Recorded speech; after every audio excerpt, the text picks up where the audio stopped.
Hey y'all, just wanted to do a quick little video to let you know there's not going to be a video this week because I'm prepping to go to Laconia. Wait a minute.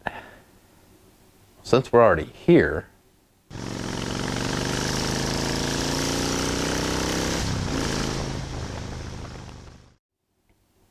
hey y'all, welcome back to the channel. My name is Sean, this is UCM Pigs Motovlogs, and today we're going to talk about a few things that I like to take with me when I go on a road trip. So this is not going to be a complete packing video. I'm not going to show you how to pack your bike. If you don't know how to pack your bike, just park your bike.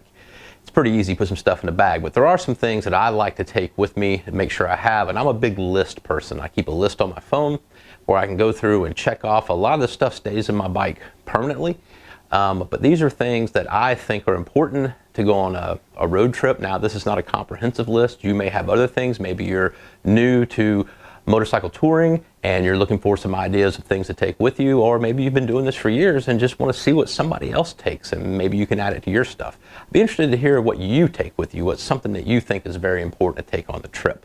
But before we get started, let me remind you to like, comment, and subscribe. And as always on my channel, if you don't feel like typing words, just leave me an emoji.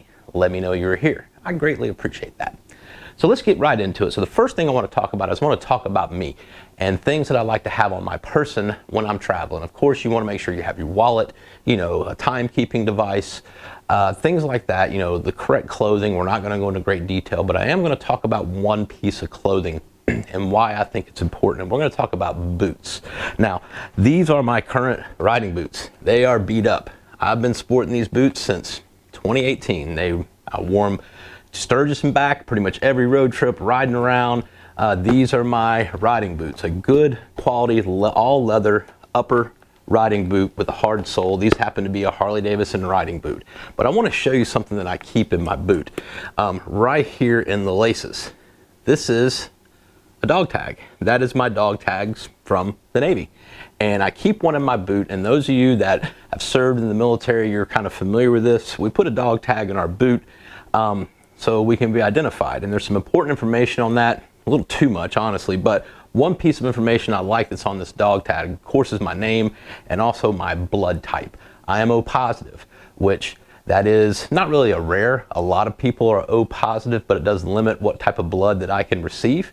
So I want to make sure that if something happens to me and I'm incapacitated, the paramedics, the first responders can easily see this dog tag.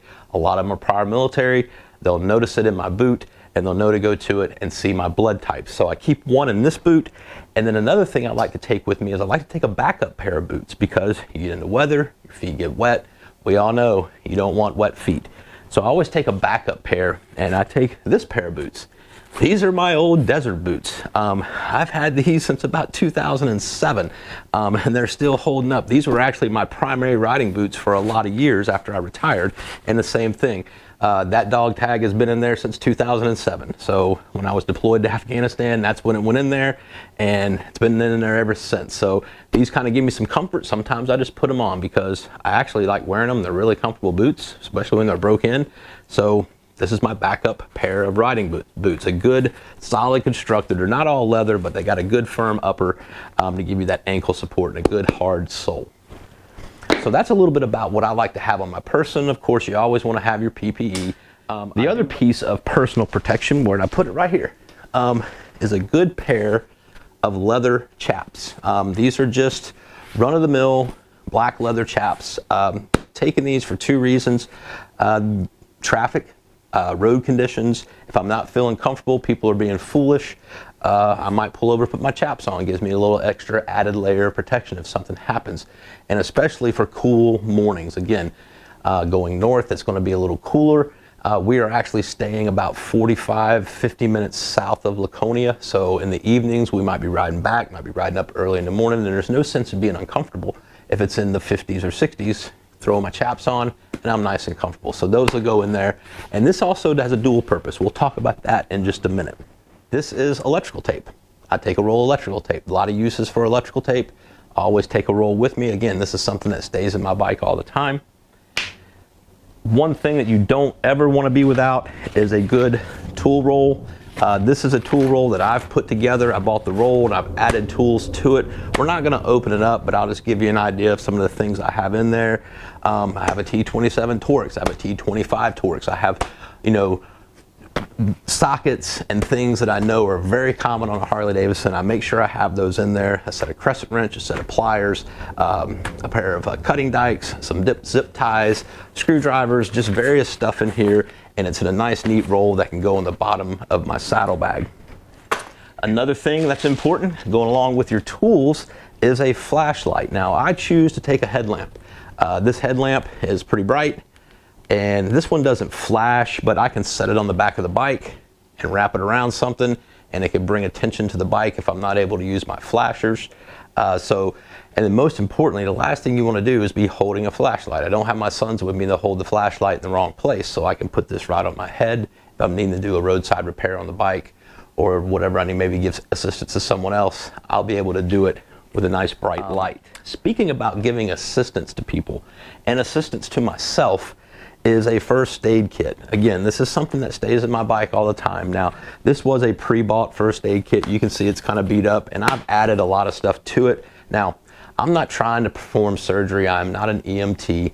I am basic first aid savvy, being in the Navy for 20 years. I pretty much just have the basics. It's 2023. Help is not too far away, but I want to be able to do things like treat for shock, stop bleeding, clean things up, and things like that. So I always have a couple extra bottles of water in a saddlebag. And then inside this little first aid kit, like I said, I've added a few things.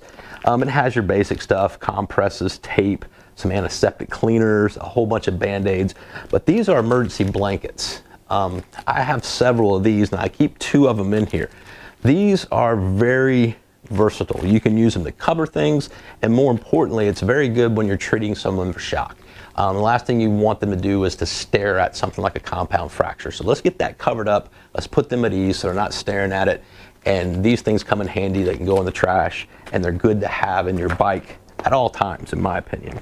I almost forgot about the other point about my chaps. This can be used as a pillow. Either for you to take a nap, you get tired, you want to pull over on the side of the road, but more importantly, again, going back to rendering aid to someone, you're treating someone for shock, maybe you need to elevate their feet, bingo. You can prop their feet up right on your chaps, your rain gear, something like that. And that hand sanitizers, make sure my hands are clean. There's some rubber gloves inside here too. For myself, because I am follically challenged, I always make sure I have some very good sunblock. This is 50 SPF. I refer to this as liquid shirt. This is not the time for sun tanning. You're going to be on the road for hours. A good high SPF sunblock, one that is a sport block that won't wash off with sweat and rain, is a good one to get. So I go with this one. I always go with the 50 SPF.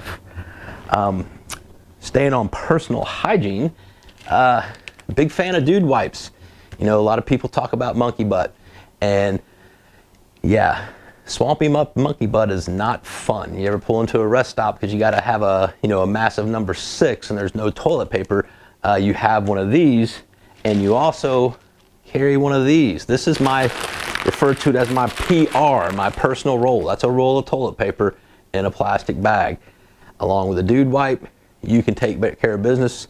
You're fresh as a newborn baby when you come out of there. So dude wipes are multi-purpose. Now I wouldn't use this for like any type of first aid because it is like a mint chill, very refreshing. I don't know if I'd want to put that on an open wound, but for yourself, for a little hygiene, not too bad. Some other safety related stuff. I always take a little bit of 550 cord. The power of 550 cord, it's unbelievable the things you can do with this. So I always keep a roll of 550 cord in my bike. Couple strips of Velcro. Maybe you need to tie some wires up out of the way. You can loop this back around on itself. So I cut some double-sided strips into shorter strips where I can loop them around, tie things up. Wires on my handlebars if I'm running GoPro cables or like my phone cable to keep them from flapping around and getting in the way. I can tie them up real quick with a Velcro strip. As far as protecting my equipment, we have these bikes, we put a lot of money in these bikes, but we also put a lot of money into our helmets. So I've done a short video on this. When I'm not traveling, I'm able to put my helmet in my tour pack, but when I'm traveling, it's full, so I need a way to secure my helmet. So what I use is a firearm lock. These come with pretty much any firearm you buy. You've probably got one in the drawer if you're a firearm owner. If not, Harbor Freight sells these for about $3. And just a key in, you undo the loop, you can loop it around your crash bar, your frame, through your chin bar, through your D-ring, and secure your helmet to your bike. Again, locks are just designed to keep honest people honest, but it's a pretty sturdy lock. It's made for firearms. A jump pack. So this is my jump pack, and this thing is pretty amazing. It's an Amazon special, and it has your jumper cables and everything, but it also has a strobing light on it. It has USB chargers. I've charged my GoPros with this because I can just plug the USB charger into it. But this thing will start a tractor trailer truck. So a good jump pack is something that you always want to keep with you in your bike. Now, the last two things I want to talk about are pretty important to me. I like to stay hydrated when I'm riding. I make fun of people that have drink holders. I carry a cooler, and this is my little, I call it my Walmart Yeti. It's an Ozark Trail cooler from Walmart. Not very expensive, but it will keep ice in the cooler on a blazing hot 8-hour, 10-hour ride. I've ridden all day long and still had ice in here. So I always keep a couple bottles of water. This sits on my back seat. So I've got something to drink when I pull over, maybe up a couple sodas, but 9 times out of 10, it's water, Powerade, something like that. So relatively inexpensive. There's a lot of companies that make coolers. Ciro makes them, of course, Yeti, all that stuff. But for, probably less than 50 bucks, you can grab this thing. I've had this for years, and it's gone on pretty much every road trip with me. And the last thing I'm going to talk about is something that's pretty important to me. We live in a digital world. We all have GPSs or smartphones and stuff like that. But sometimes those things have a tendency to fail. So I always carry a road atlas. This is a lost art. It's kind of like writing in cursive and telling time on an analog clock. A lot of times I will use this, I will have my route planned on here and already have it visually in my head where I'm turning next, what exit number, what highway, stuff like that, because I'm used to navigating that way. That's the way I grew up navigating.